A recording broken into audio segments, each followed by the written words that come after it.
Since it is 1 o'clock Eastern, I'm going to go ahead and get started. I'd like to welcome all of you to today's QM Research webinar on the Guide to Digital Accessibility. A couple of bit of housekeeping items. I'm sure many of you are familiar with Zoom. Just want to remind you that you can ask questions throughout the webinar by clicking the Q&A box. And that way we'll be able to keep your questions organized. If you would like to just chat between each other, there's a lot of information to share and comments to make. You'll want to go ahead and click on the chat icon, and then you can type in. You want to make sure to select all panelists and attendees so everyone sees your comments. You can also share how you learned something today. If you are a social media person on Twitter, etc., that would be fine. And I am going to stop sharing my screen right now and mute myself. I'll allow Dr. Ray Mancilla and Dr. Barbara Frey to go ahead with their presentation. I do want to let you know that this is being captioned, so please take advantage of that, and being recorded, and we'll send the recording to you on May 24th.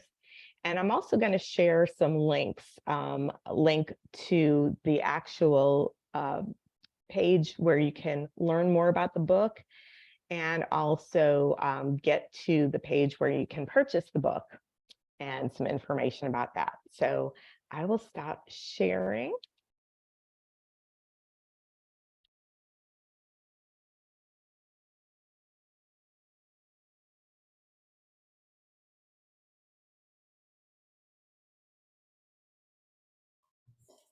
Hello, everyone. Can you see my screen, Barbara? Mm-hmm. Okay, fantastic. Well, thank you all for joining us today.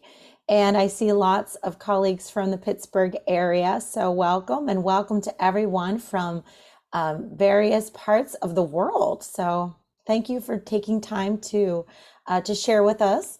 As you may know, today is Global Accessibility Awareness Day, and this is the 12th annual Global Accessibility Awareness Day. So it's very exciting to open this dialogue with you to begin thinking and learning about digital access and inclusion. And the more than 1 billion people with disabilities around the world. So it's very exciting to be here with you today, sharing with you a bit about our recent publication, A Guide to Digital Accessibility, Policies, Practices, and Professional Development, which was co-published with Quality Matters and Stylus this past March. Digital accessibility, if you are new to the topic, refers to the design of digital and electronic materials that can be usable by all people, regardless of disability status or any environmental constraints. And it's really premised on the notion that all users should be able to experience web-based services, content, course materials, and any digital product with the same outcome. So this is the definition that we will use to frame our discussion today.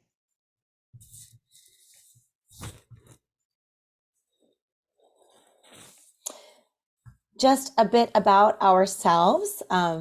I'm here today with my co-editor, Barbara Frey. I'm the assistant director of the online learning unit within the School of Health and Rehabilitation Sciences at the University of Pittsburgh. And Barbara and I have a long-standing relationship with one another and with Quality Matters. As you can see, our cover is depicted here between our photos. So this is what the text will look like. I'll give you an opportunity to meet Barbara. Barbara? Well, hi, everybody. Again, thank you for joining us.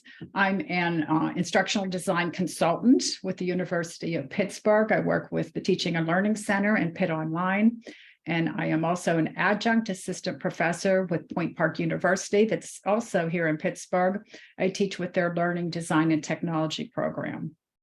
I've had a long and beautiful relationship with Quality Matters probably since about 2003 when they started, 2004.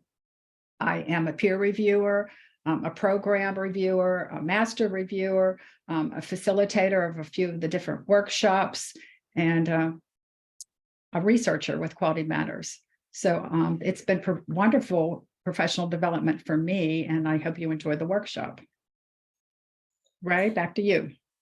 Thanks, Barbara. So we'll talk a little bit about the goals for this specific session. Here we are in the next 40 or 45 minutes. We're hoping to share some of our goals, our highlights of the book, the structure of the book, and what we really see as some key takeaways, as well as our process for publication. So to our knowledge, this was one of the more recent co-publications with Quality Matters. So we were very excited to take part in it, and we're hoping that you can all learn from our process and growing pains as well. Barbara, go ahead with our session goals. Okay, well, the goals line with the 4 parts of the book. So each goal is aligned with one section. So what we want to cover is in section 1, a little bit about the history of accessibility, and in particular, the Quality Matters Standard, General Standard 8. The second section deals with accessibility policy. The third section deals with course development practices and a few tools that we discuss. And then the last section is models of professional development. This whole project really started with these 3 white papers. If you've been around Quality Matters for a while, you probably know that the standards, the general standards, haven't changed since 2003. And I'm very proud to be associated with an organization that always put an emphasis on accessibility. So General Standard 8 has always been about accessibility. And it was about 2010 that one of my colleagues and I at the University of Pittsburgh collaborated with Quality Matters on a survey. And we surveyed the institutions to see how they were managing the institutional policies for accessibility. And then it was maybe 10 years later that Ray and I started to talk about a lot has happened with accessibility in the last 10 years. There's been a lot of developments. So we expanded that study and repeated the study that was done in 2010. We repeated it in 2019. And the result was these 3 different white papers.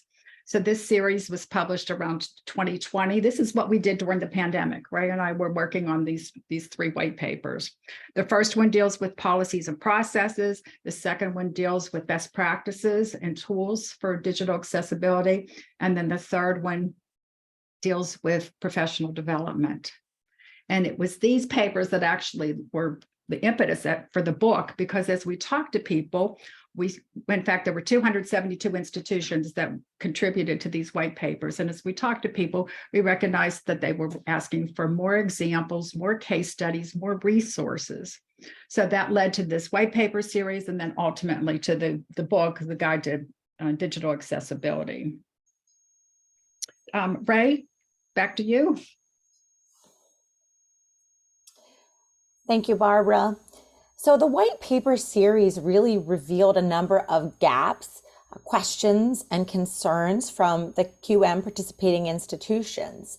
And while more institutions than a decade ago had an accessibility policy or a draft policy in place, most practitioners expressed the need for additional resources. Examples including needs assessments, templates, case studies, frameworks for doing the work of accessibility beyond the practice, or the policy. So essentially policy implementation. And these are a few examples of responses that we received from the white paper study. In 2021, Barbara and I took this as the opportunity to propose a book project to stylists in Quality Matters to address this need. So you can see here that many members talked about needing case studies about alternative text, alternative formats, how to make a PDF accessible, a step-by-step documentation. So we really aimed to meet this need in the current text. So we put out a call for proposals at the end of 2021. You may have received one of those call for proposals. and we had an overwhelming response. While we initially intended on only 15 chapters, we thought we would have 3 parts, 5 chapters per part. We ended up expanding the length of the book substantially due to the number of quality chapter proposals. So we thank everyone who was involved in this project. And we also thank Barbara Birch in particular, who really helped us quite a bit in the management of the relationship with stylists and all of her expertise. So the final book contained 23 chapters. Written by 43 authors. So we took those 75 proposals and we applied a rubric to evaluate the quality of the proposals. And we really wanted to balance the representation of the institution types. So we've created a graphic here to share with you the types of balance that we were hoping to achieve. So you might note here that we've had some expert contributors in this book. We were very pleased to receive proposals from pioneers and seminal leaders in the field, including Dr. Cindy Rowland, Dr. Cheryl Bergstaller from the Do-It Center, and Dr. Mark Thompson from the University of Illinois. So we are really riding on the coattails of these experts who have been pioneering the field for many, many years.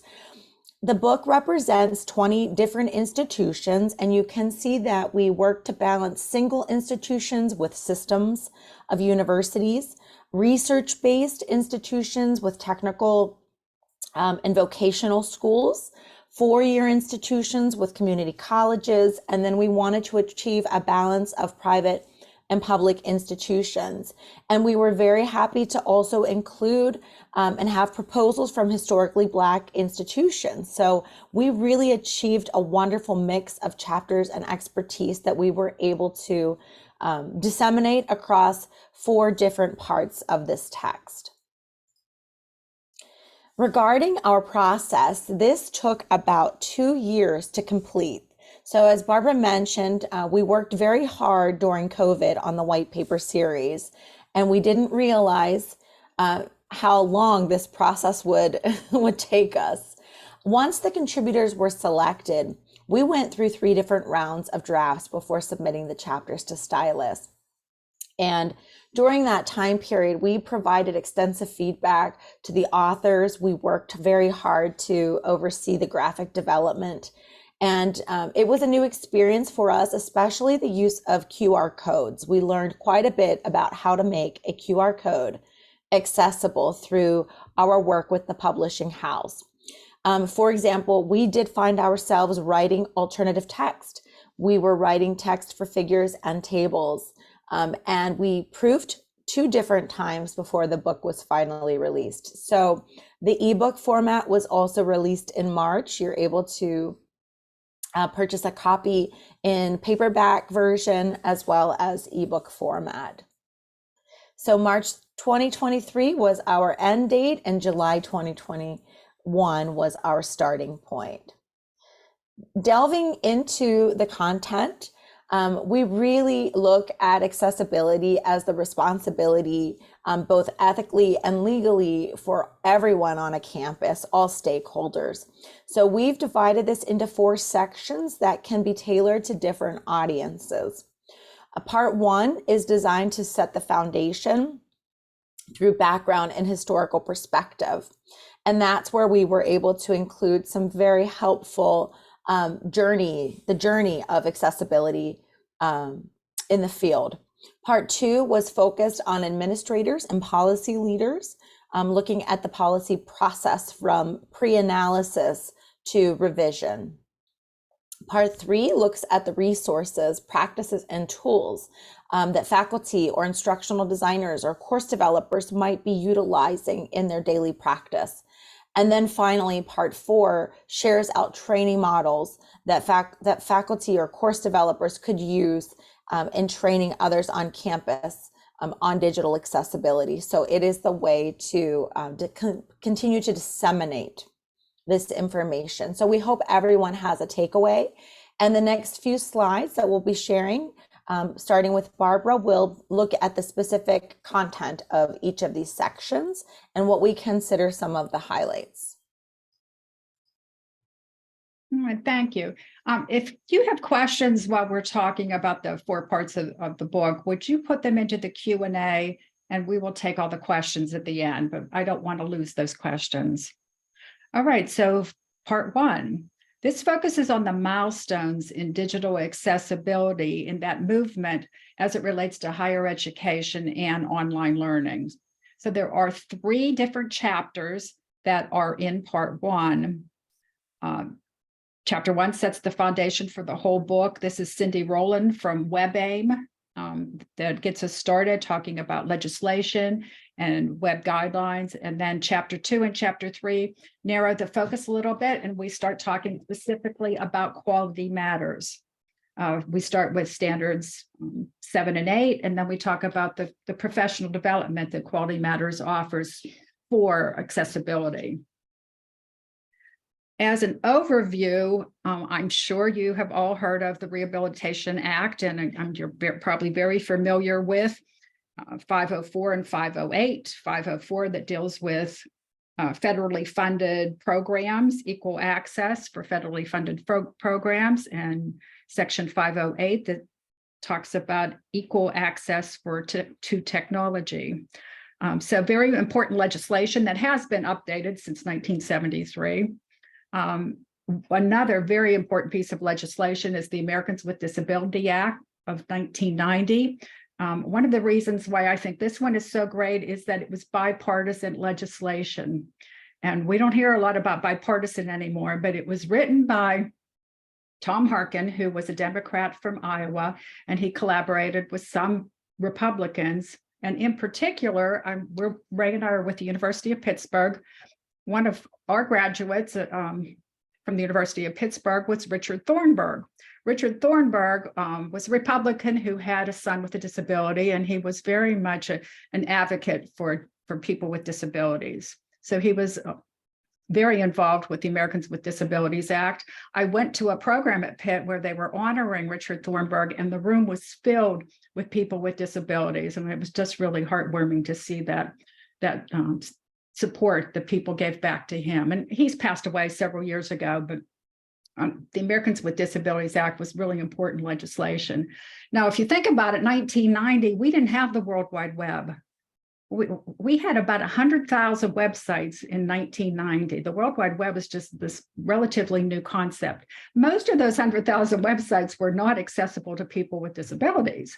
Today, we have over a billion, well over a billion websites, and web developers are becoming more and more aware of accessibility. So there is some improvement in accessibility for the internet. And one of the reasons why is because in 1999, the Web Content Accessibility Guidelines were introduced. And those have also been updated a couple of times since 1999. But those are guidelines that if you read anything behind the scenes about Canvas or Blackboard, you'll probably see that they are based on WCAG or Web Content Accessibility Guidelines. And then the last one I want to mention is this Convention on the Rights of Persons with Disabilities, because this is international. They call it a treaty, not legislation. And this was from the United Nations in 2006. So that's sort of the foundation. These particular benchmarks emphasize the need for accessibility for all people around the world. And now let's focus a little bit down to Quality Matters. If anybody has been around for 20 years and remembers the first Quality Matters rubric in 2003, it represented accessibility. That was general standard number 8. Later, it became known as accessibility and usability, but the original name was accessibility. At that time, there were only 4 standards in this section, and only one of those standards was a 3-point standard, only 8.1. And as you know, an essential 3-point standard means that it has to be present in a course for that course to be considered a quality or QM certified course. So that was the foundation. And then if you fast forward to edition number 6, and we'll see what happens with edition number 7 that's coming out in a month or so, General Standard 8 was now called Accessibility and Usability, and it expanded with number 6. With edition number 6, there are 6 specific review standards, and 3 of them are worth 3 points. So 8.1, 8.2, and 8.3 are all worth 3 points. And then you might also remember that another standard was added under General Standard 7. And General Standard 7 deals with learner support. And then 7.2 was added, also another 3-pointer. So now there are 4 essential standards associated with accessibility. I want to point out here also that if you look at the first row on the left, it says General Standard 8, and it is written as a Roman numeral. And for accessibility purposes, especially accessibility with a screen reader, that was changed to digits. So now we don't use the Roman numerals. You will see all the standards have numbers or digits instead of Roman numerals.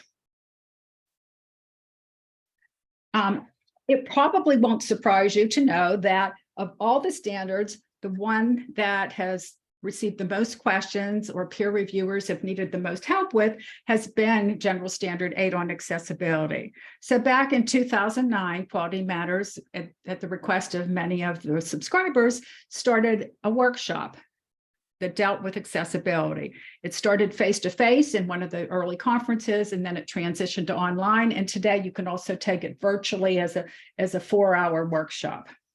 It's called Accessibility and Usability.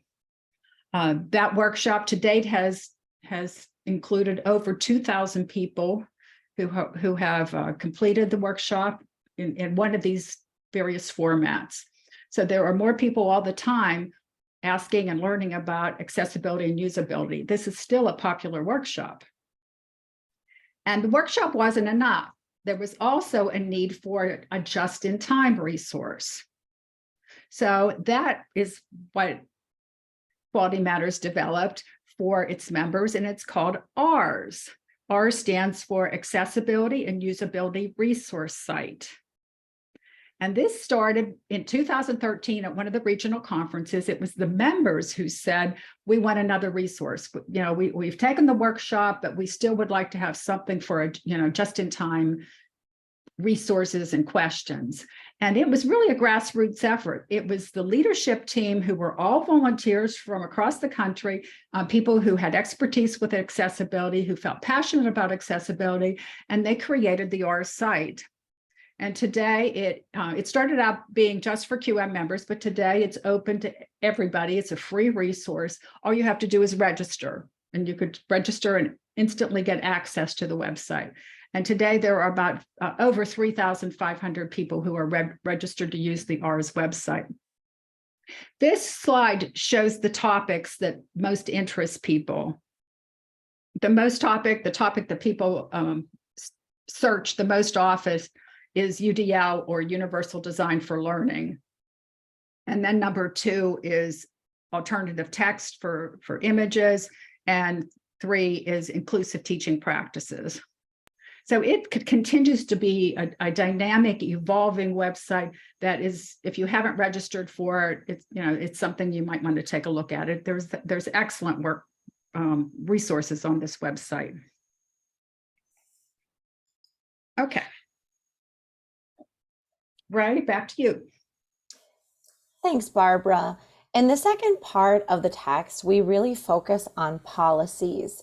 And digital accessibility policy is the cornerstone of designing an inclusive online course and for creating a culture on campus that supports the work of accessibility. So this section provides a framework through policy that expands on technical standards, guidelines for technology procurement, course review cycles, compliance, and what the consequences may be at an institution for non-compliance. And previous research from our white paper series showed that the number of QM institutions has increased in the past 10 years. And the survey results regarding digital accessibility of online course materials indicated a very balanced distribution of institutions that had a policy or did not have a policy. So we saw that 48% of institutions in 2020 had an accessibility policy. 43% did not have a formal policy in place. And of the institutions that did not have a policy, approximately 16% had a draft policy in the works. So this section of the text would be especially useful to someone who was working to craft a policy or revise a policy. And as we can see, we are not at 100% policy compliance yet. Not every institution has a policy in place. So we feel these chapters will be very useful.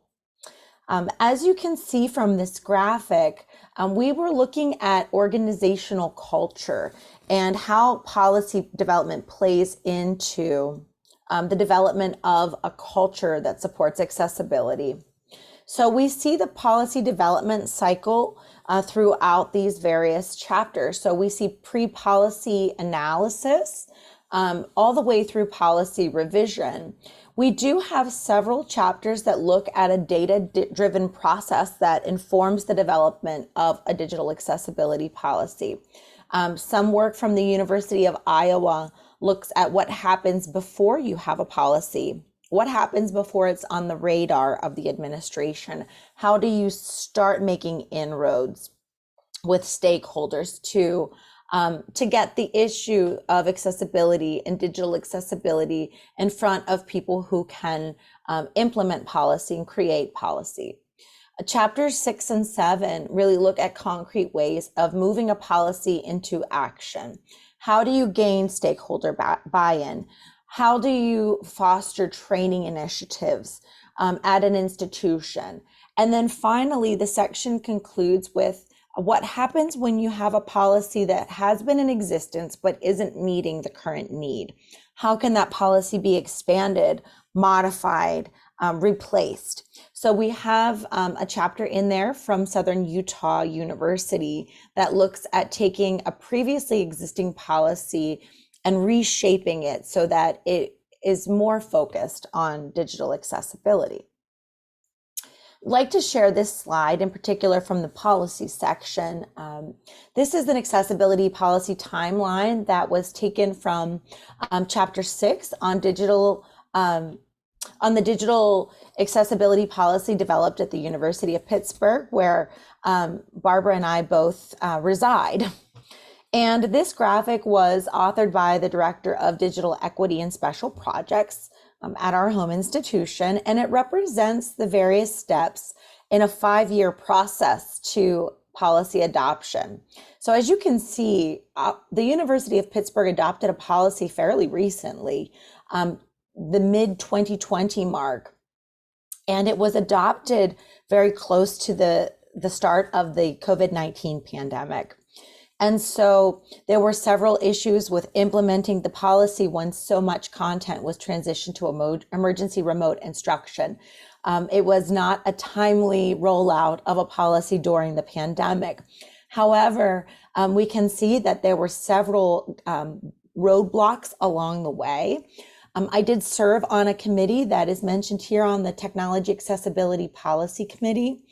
So I feel better at speaking to this specific policy than others, are more equipped to, more informed about our specific policy.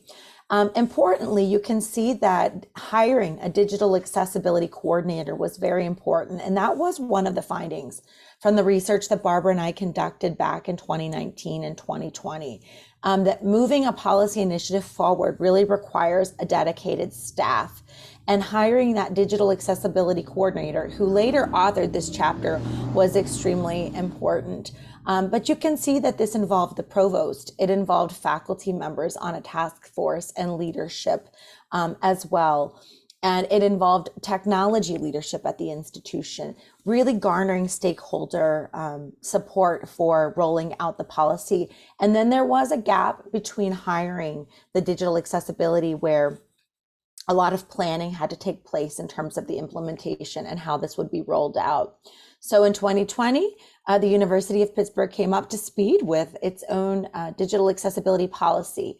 Now, institutions have named these by various different names. So some are called electronic information technology policies.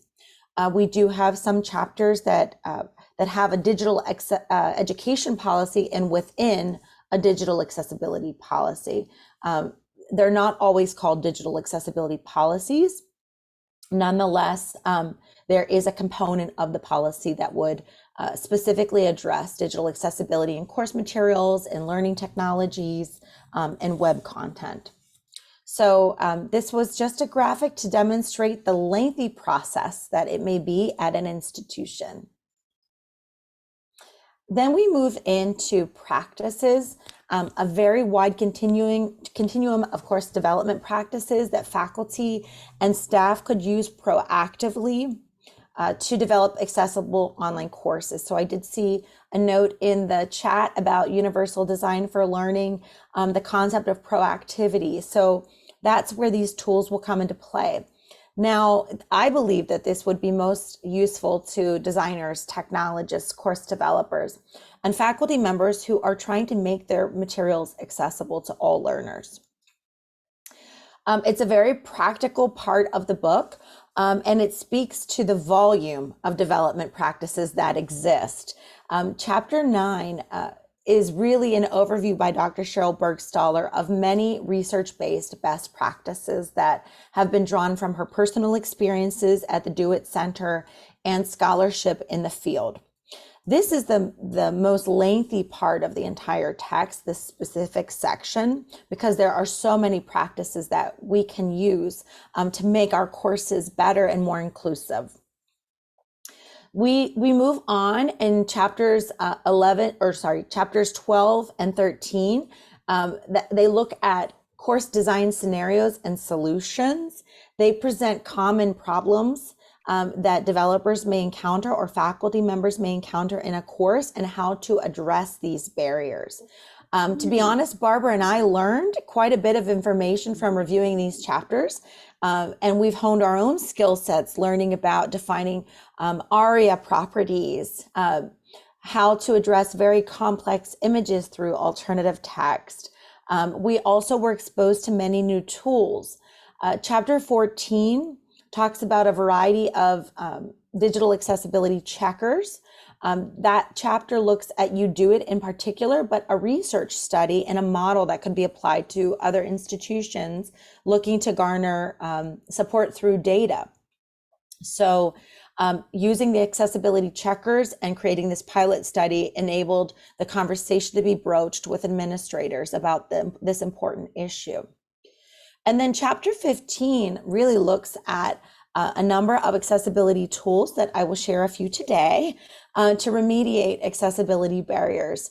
As technology continues to evolve, the number of tools available to course developers has increased, and the interfaces for these tools have been streamlined and made more simplified and user-friendly.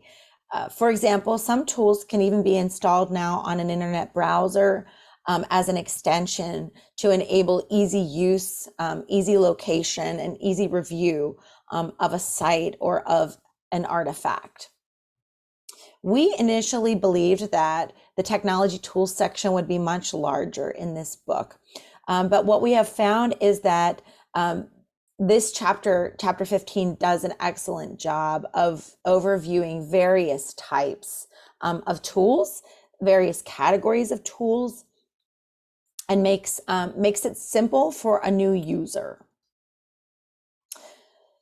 Here you'll see the highlights from one of the chapters from Alabama, the University of Alabama, Keys to Course Development. And these 6 keys were used at the University of Alabama over the past 4 years to make their online courses accessible. And the goal of these strategies was to be cost effective and easy to scale across different institutions. Each strategy in this chapter is expanded upon But you can see that one of the very first steps or keys was to hire a senior accessibility instructional designer. We abbreviated this as this SED in the chapter.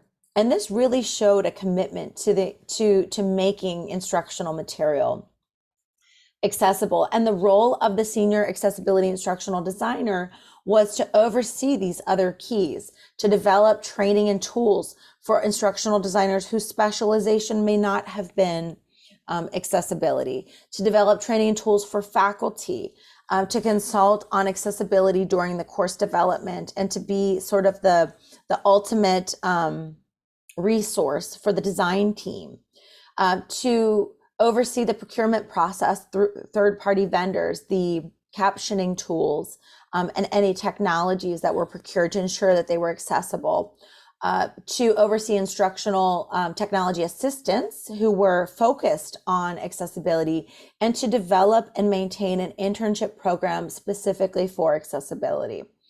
And then finally, and very obviously with course development, reviewing new online courses for accessibility compliance, and then assisting in remediating any legacy content that existed for courses that were developed prior to the implementation of a policy, or in response to accessibility issues that were identified through checkers. So these steps were expanded upon in the chapter, and it was very interesting for us to learn about the role of the senior accessibility instructional designer, to look at a job description for someone in that role and to explore their various responsibilities.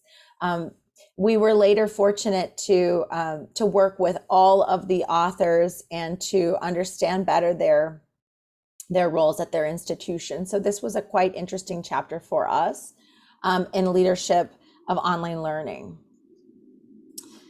And moving on to tools, this chapter was authored by an author at Cleveland State University. This is a subset of tools from chapter 15. As I mentioned, we expected many, many, many more tools. However, we really look at these tools as being quite comprehensive. These are 3 examples of tools that can be found in the text.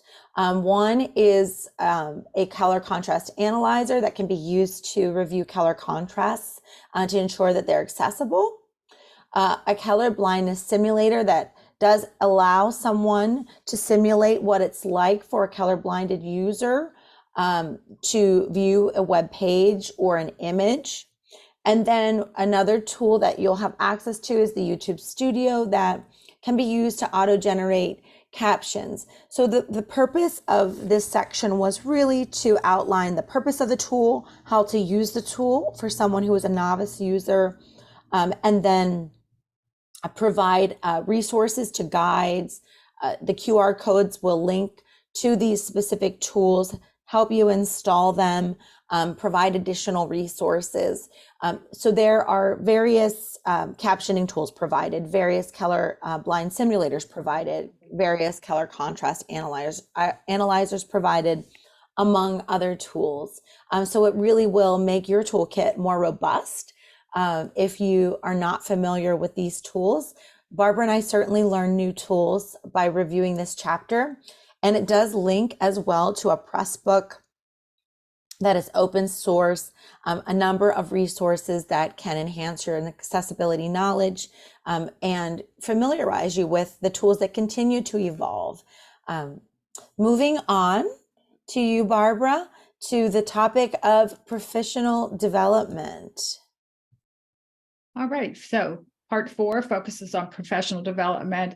Do you remember earlier Ray said that we had over 75 proposals? We thought we were going to have about 15 chapters, and then the book expanded to 23 chapters.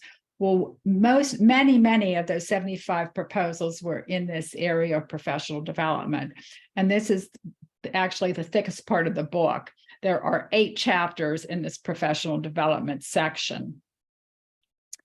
The chapters focus on a variety of topics: asynchronous accessibility workshops, micro-credentialing, and the model of train the trainer that's popular in some institutions.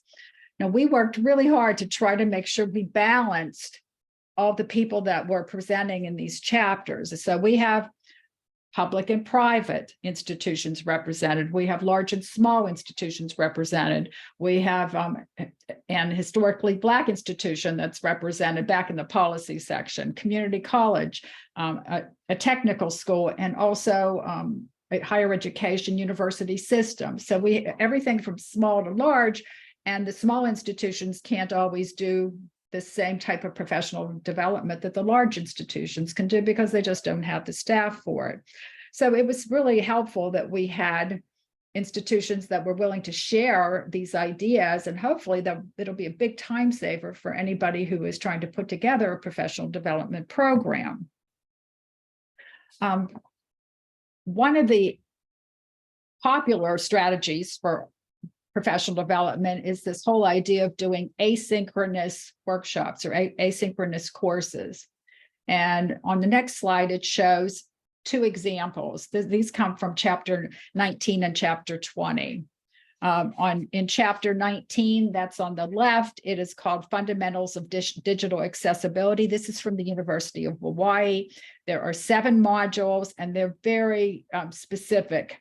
And each of these modules, this is a course that is facilitated. There's actually a facilitator, and the participants in the workshop do some reading, look at some resources, and then actually do an activity.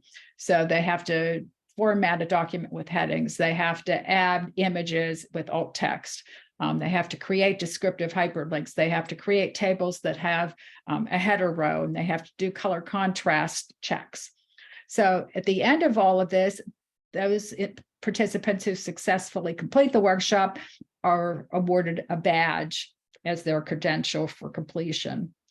And then another example that this is a little bit similar, but also talks more about inclusiveness, is a course called Accessibility and Inclusive Design.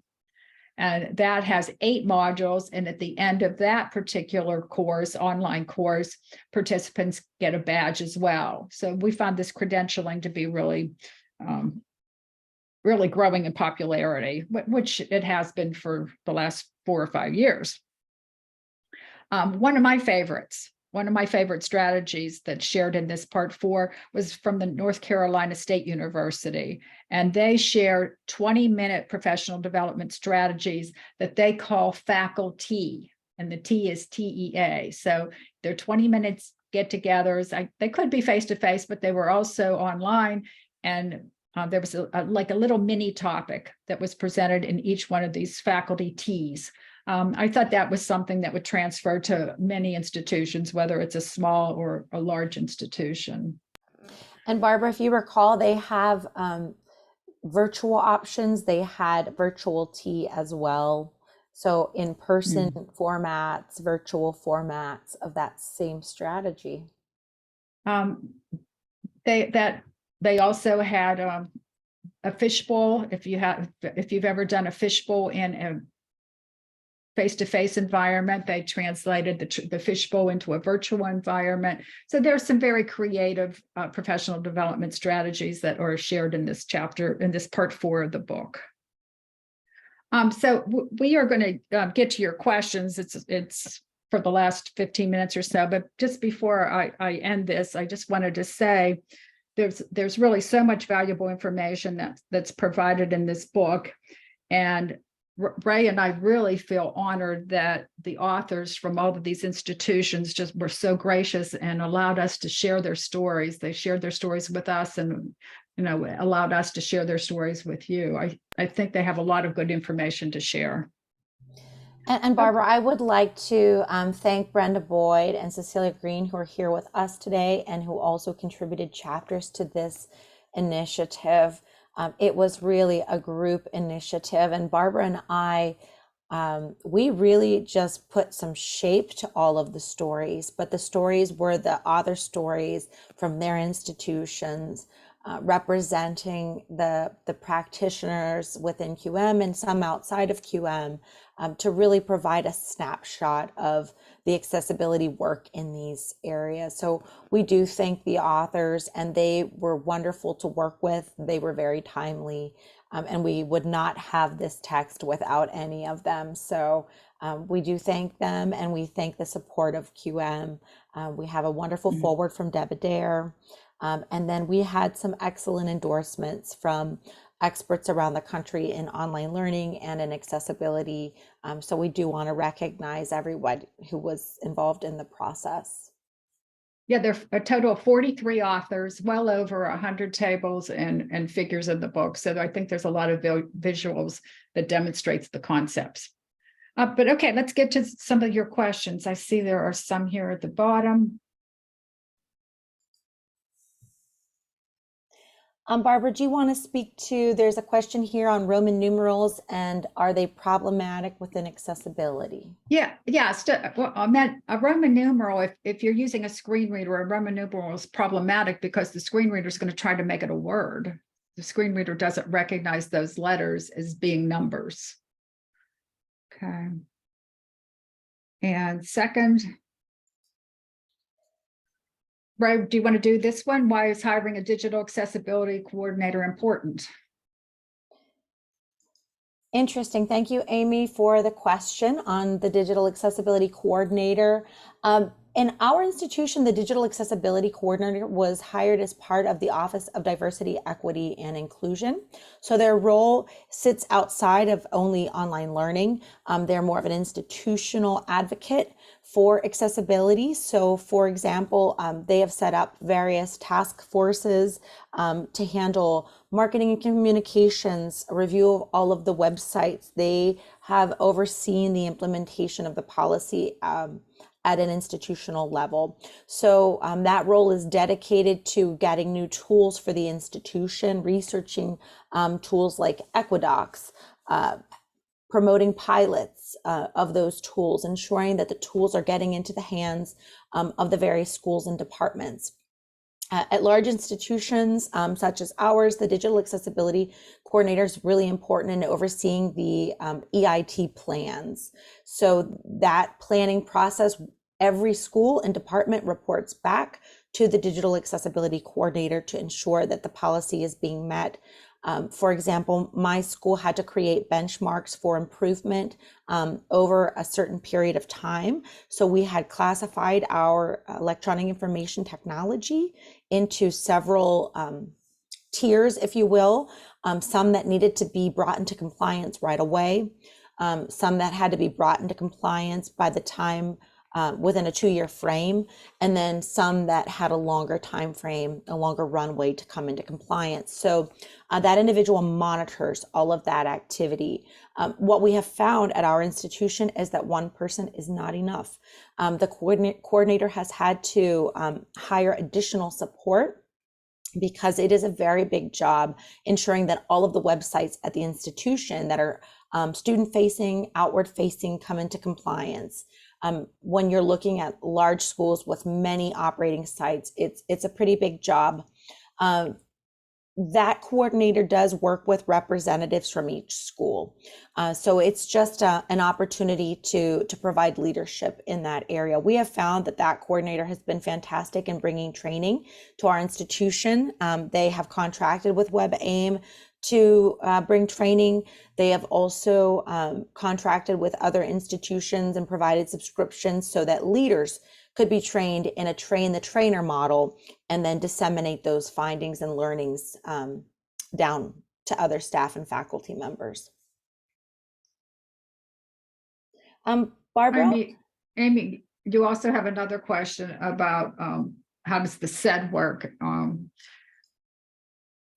And how do faculty feel about having their courses remediated? The SED is, almost like I'm sure different institutions use them in different ways, but the SED is almost like a peer reviewer in that when the course is finished, they would look at that course and, see what things could be possible barriers for students. And then they would work with the faculty member. And so they sort of have a coaching Yes, an educational / coaching role as they help faculty make their courses more accessible. So if there are videos without captioning, they might talk to the faculty member about where to go get, if you use Panopto, where in Panopto can you get the captioning tool? So some of those things would be supported by the SED.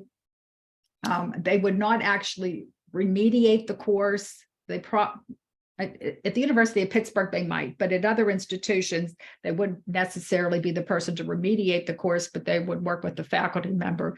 It's always the faculty member's course, and I don't think anybody would want them to go in and just make changes to another course.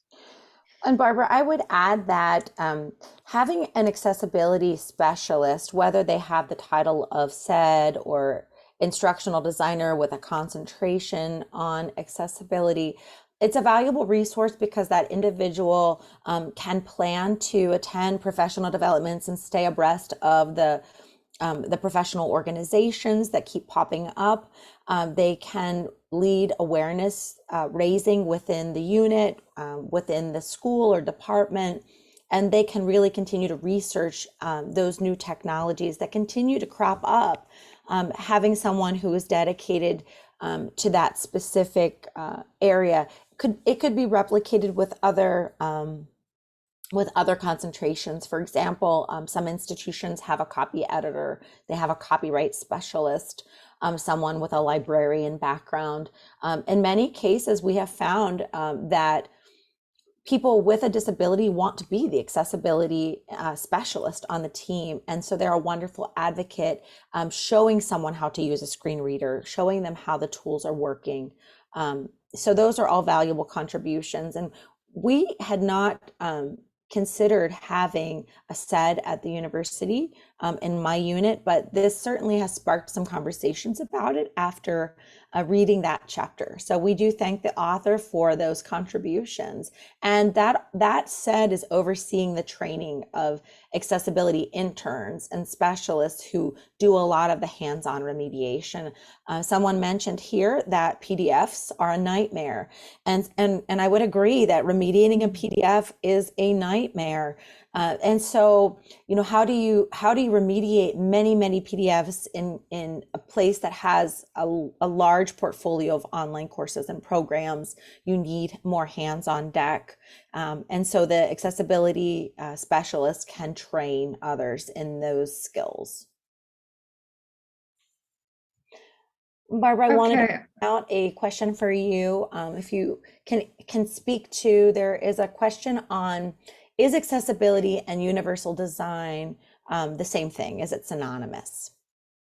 No, it's not, but there certainly is a lot of overlap. Universal design is a proactive approach that makes the course as accessible as possible to the greatest number of people. So accessibility, universal design would include people on slow operating machines. It might include non-traditional learners. It would include international learners.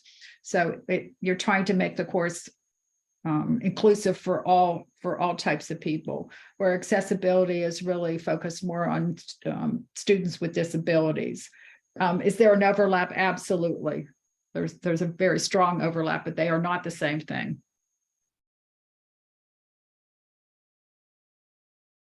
Looking through the list of questions, there are lots of questions. It's very exciting that this has generated so much conversation on this really pivotal accessibility day.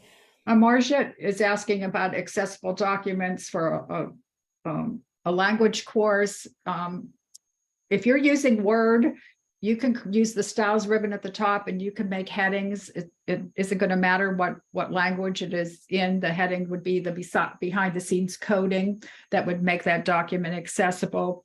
And math notations, it might be, if it's an image that you're using some kind of symbol, then you would just want to make sure that you have alt text for it. A lot of math courses use publisher materials. And those publisher materials are often made with special software that is accessible. So just ask your textbook publisher. And if you're at an institution with a publisher integration, they should have a voluntary product accessibility template or a VPAT on file for that tool that documents its accessibility and any barriers to accessibility that have been identified with that tool. One accessibility concern that Barbara and I experienced in working with this book was the use of grayscale. We had one chapter that utilized a mathematical formula. It was a section of HTML code, and it was color coded. And so we had to use grayscale to avoid the use of color to convey meaning. So I imagine that with mathematical formulas, you may also experience similar issues when you are trying to utilize various color contrasts, but we did find a way around that by using grayscale to and bolded font to display those differences. Julie asks about YouTube Studio. I don't know the last time you used it. I always think they do a pretty good job with the subtitles. They don't call them captions, they call them subtitles. But there is a way that you can go in and edit them. There's no punctuation. So even though there are subtitles automatically generated by YouTube, they're not perfect, and you do need to check them, and you do need to edit them, especially if you have special jargon or names. The software probably won't pick that up. And one of the issues that was raised quite frequently in the book when it related to captioning is when you're paying third-party captioners and the transcripts are still incorrect. And many times it has to do with specialized language. So one way around that would be creating a glossary of terms. We've done that in our school. We use Verbit for captioning. And when a transcript, a new program is going online, we share out common medical terminology so that it can be easily identified by the live captioners, by those services. But in our text, we did come across several examples of universities that had contracted with third-party services and arranged free return on those captioning files that were inaccurate. This was also a place where I see a lot of people saying edit, edit, edit, edit. We did see in several chapters the use of interns and other personnel to review those files for accuracy. So ways of scaling. I know that the auto-generated captions are not foolproof. Even live captioners are not always foolproof. So there are usually contracts in place to ensure that the institution is not charged for inaccurate captions. So YouTube Studio is one example of a free tool. In that same chapter, there is Amara that is presented as well, and several other options for captioning, auto-generated captioning. At our institution, we use Panopto, and Panopto now has an auto captioning feature with the caveat that there does need to be some review of the captioning file to ensure that it is accurate, especially with complex terminology. I did see a question here as well about what are the most common accessibility problems. I would say that captioning is probably one of the most expensive accessibility concerns at an institution because of the volume of video that requires captioning. But each institution is different. What I've found, we have done a pilot at the University of Pittsburgh, and we have found that missing alternative text is one of the most common accessibility barriers, and could be easily remediated. In many cases, the images were decorative and could have been tagged as decorative images. If you're using a template that utilizes icons, for example, many times the icons are not marked as decorative. So I would encourage you at your institution to run some You Do It or Ally reports. If you have an accessibility checker, or in the LMS, we have a Canvas native accessibility checker. And we use all of these tools in concert with one another. We don't only use the Canvas checker or only use the You Do It checker. You know, we really try to check frequently, and you are able to garner statistics across a subset of courses or across a program to look at where are the barriers in your institution. Even things like creating meaningful hyperlinks, the accessibility checkers will flag that, and it's a very low-hanging fruit to learn how to rename a link. And so those are the types of I would say accessibility barriers that can be easily remediated, but that can be fairly common because someone goes in, they find a wonderful resource, and they paste the link right into the LMS page and they push save. So these are all ways that we can incrementally move the needle toward more accessible instruction. Barbara, I just wanted to call out, I know we're at the 2 o'clock mark. Would you like us to archive some of these questions for after the presentation, or did we have time for one more? I think that would be good to answer one more and then show the slide that has your email addresses, because we would encourage people to email, and I am going to ask that Rico not end the session. He'll end the recording, but not end the session until after I've captured the Q&A. Certainly. So I'll be able to share that with you. So I want to end on a positive note. Barbara, would you take this question? What is your favorite tidbit, trick, or piece of information in the book?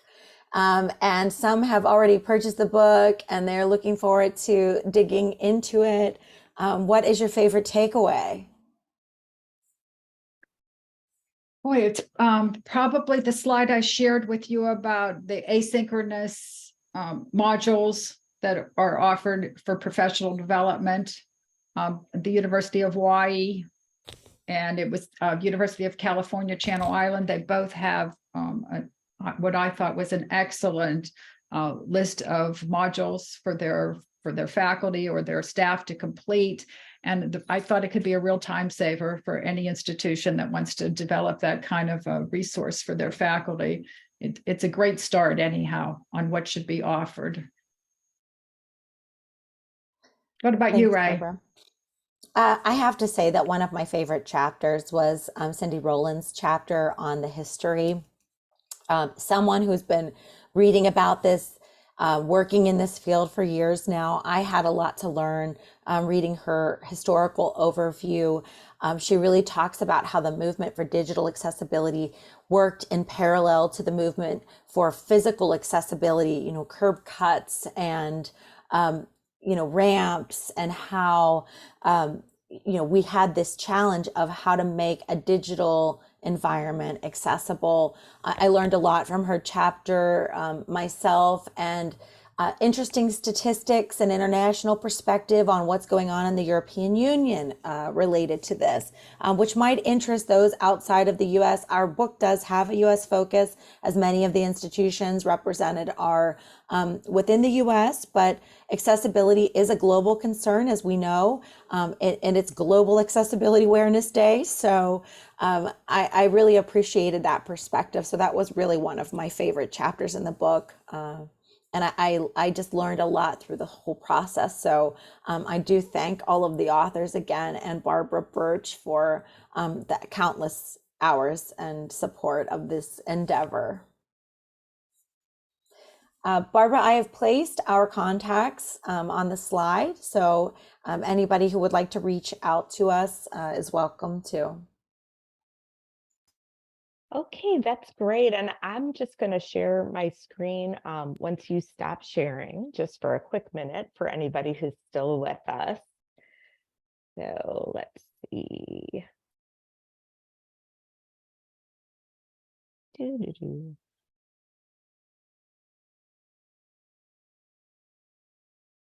Okay, so I've been posting the link for folks to be able to order the book. I'll just repeat again, if you email research@qualitymatters.org and you're a QM member, you'll be able to get a 20% discount on the paperback or the ebook. And there's my little attempt at creating a QR code. And let's see here, just a little bit of information about Quality Matters. We will be sending this recording out on May 24th, along with the slides. So look in your email. Just a little bit about upcoming QM events for the rest of this year. There's several more. So if you've missed a few, you still have some chances. Go to qualitymatters.org at events. And a QR code for evaluating today's webinar. I put that link in the chat a couple of times. And at this point in time, Rico, you can end the recording. I did get the Q&A saved to share with Ray and Barbara.